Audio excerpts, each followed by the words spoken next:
Hey gang, Joel Ludlow, Evolution JKD. So size matters, and size matters on two sides. One, if you're facing an opponent, size matters. So that's really important to understand. If you are training, then you'd better factor that into your training. So I see all these little JKD guys out there. Hi, I'm so tough. I'm gonna do a finger jab and you will fall down. Okay, maybe you miss. Or maybe you just piss them off. Or maybe you can't reach them because they're 6'9", 330, and they're gonna beat the crap out of you right afterwards. I say that because I had a guy on one of my security teams when I was working in LA. Ralph, 6'9", 330. Flipping huge, and on a different, and then solid too. He wasn't like a big blimp of a guy. He was solid. So he was like me, but bigger. I'm 6'1", 195. He's, 135 pounds bigger than me and 8 inches taller.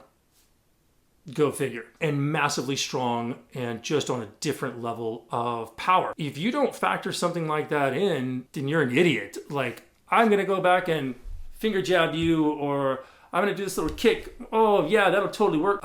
Bullshit. Like you're gonna do that against everybody. You better hope you can run really, really flipping fast. I also live next door to, it's LA, like everybody's around, right? So I live next door to a guy named Michael O'Hearn. You should look him up. Bodybuilder guy, huge, massive, did American Gladiators, and Mike is big and solid, massively solid. His job is to work out and to develop muscle, and he has lots of it. I lived next to him 15 years ago. I lived next to him. Yeah, so Mike just massive. I can be like, hey, check out my guts. His were big. I just all muscle. You got to deal with that. Like, how do you deal with somebody who's just way stronger than you? When you hit him, the kinetic energy of your hit just absorbs into a whole lot more body. So if you hit somebody in the chest, boom, I'm going to hit him here, or I'm going to do this, you get hit here.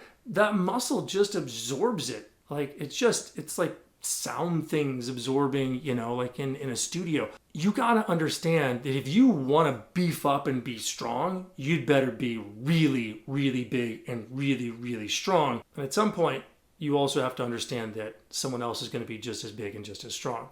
So when martial artists try to add in more strength to their training, I go, okay, great, but you'd better be putting in some work on skill and understanding how to use that skill and apply what you have to a much greater degree.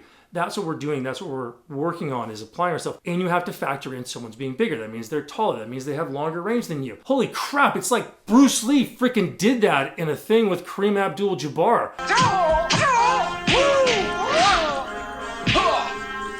Whoa! All right, so if you're not figuring this out, size matters, and it matters for those who are going for it. If you're trying to gain size to be a fighter with size, you need a shitload of it. If you are training against opponents, then you need to factor in size, and not like 6'1", 195, because that's me. That's just sort of average in my book. You need to figure in against me, and then someone who's 6'9", 330. And then go maybe down to 6'4", 240. But make them solid. You can do, 6 foot and 300 pound blob guy who can't move very fast. Sure. But what if they're just a brick house and just solid? Like, it's a different thing. If they get a hold of you, your little pity patty trappy shit's not going to work. Your grappling stuff's not going to work. I'm going to choke a guy with a freaking neck like this.